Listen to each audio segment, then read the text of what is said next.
Salutare, bun venit la primul episod de pe acest canal. Eu sunt Zixty, împreună cu voi o să vă arăt un nou joc denumit Blood Strike. Acest joc este făcut de Garena, care a făcut și Free Fire. Cred că toată lumea știe jocul Free Fire.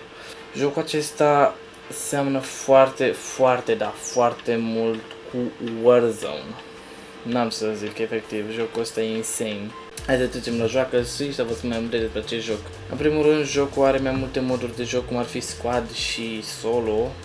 Eu o să mă joc BR pentru că este ceva mai ușor și pentru așa, pentru videoclip, e perfect.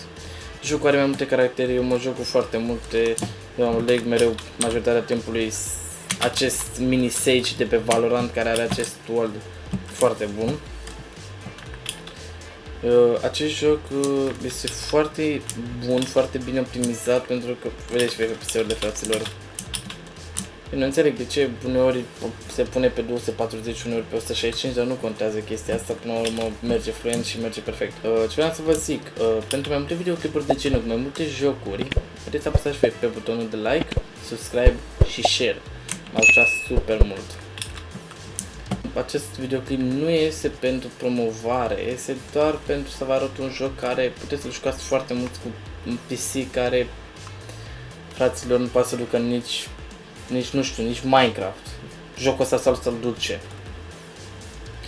Pentru că este un joc care nu consumă resurse foarte multe. Este un joc de telefon, mai bine spus. Jocul acesta îl puteți juca și pe telefon, și pe calculator, și pe laptop, și pe ce vreți voi. De ce promovezi acest joc fără să fiu plătit? Pentru că, fraților, am 2 abonați. Caut și eu ceva ce să postez. Dacă aveam mai mult, poate nu m-a interesat, dar având 2 abonați, sincer, jocul ăsta chiar merită promovat, mi se pare un joc insane. N-am de ce să pierd o ocazie care pot să fac un videoclip super insane, care să facă view-uri și în același timp să crească și mie canalul de YouTube. Ce vreau să mai zic despre mine fiind primul videoclip, poate în primul video oficial care l-am făcut, nu s-a prins nimeni despre cine sunt. Eu sunt Zixty, am avut multe canale de YouTube în care postam, dar de fiecare dată mă lăsam sau din cauza comunității foarte toxice mi scoteam contul de tot. Am gândit să găsim pe cineva, aud player pe aici, dar nu știu unde sunt în spatele meu. Așa sunt sus, mă, la etaj.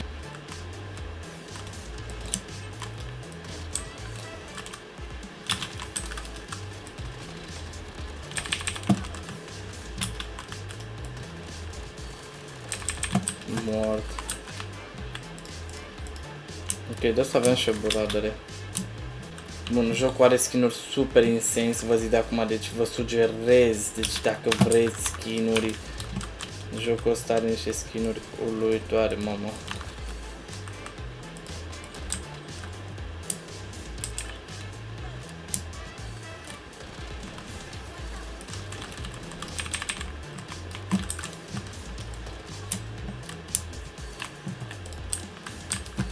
Gata-mă din ăla. Haideți, fraților, să ne facem 5 like-uri dacă vreți keys opening pe acest joc.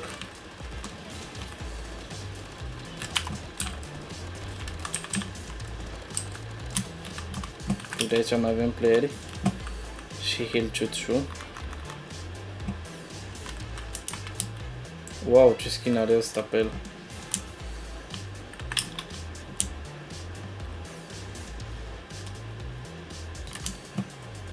Guys, văd gloanțe, dar nu văd playerii.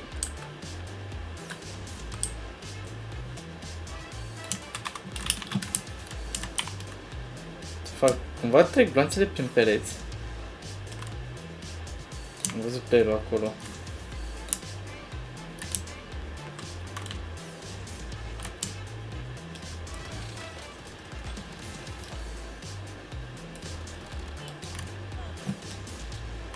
Nice! Bro, am fost puțin cam jeg așteptându-l în zonă, dar, bă, am făcut kill-ul, asta contează.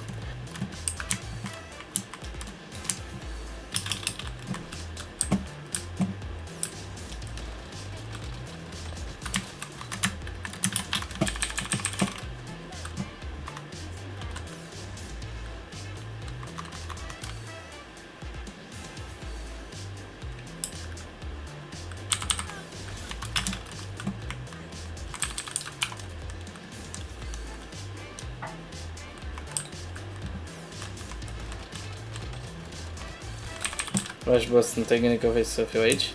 Hei, ce faci?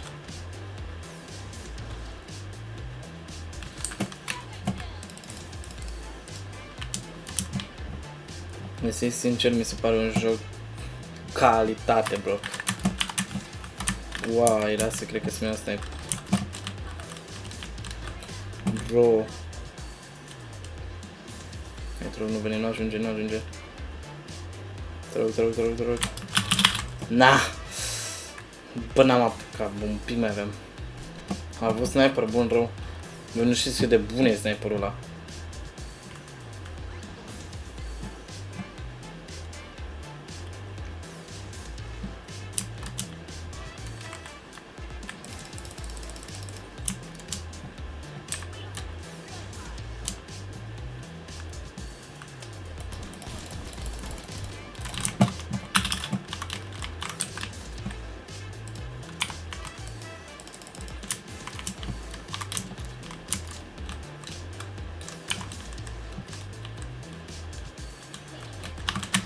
What the fuck, când a ajuns așa aproape de mine? Bro, mă crezi că nu am văzut când s-a apropiat așa? M-a bătut. Să vedeți ce skin-uri șmechere au. Și am făcut și eu, în sfârșit, plată. Skin-urile jocului sunt aceștia, deci avem skin-ul ăsta care... Poate n-ai ce zice. Skin-ul ăsta...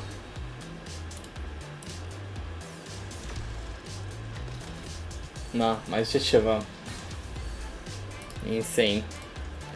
Sunt mai multe skin-uri de genul, deci, da. Avem astea normale care poate ne pică pe episodul ăsta, șmecher. Dar nu prea cred.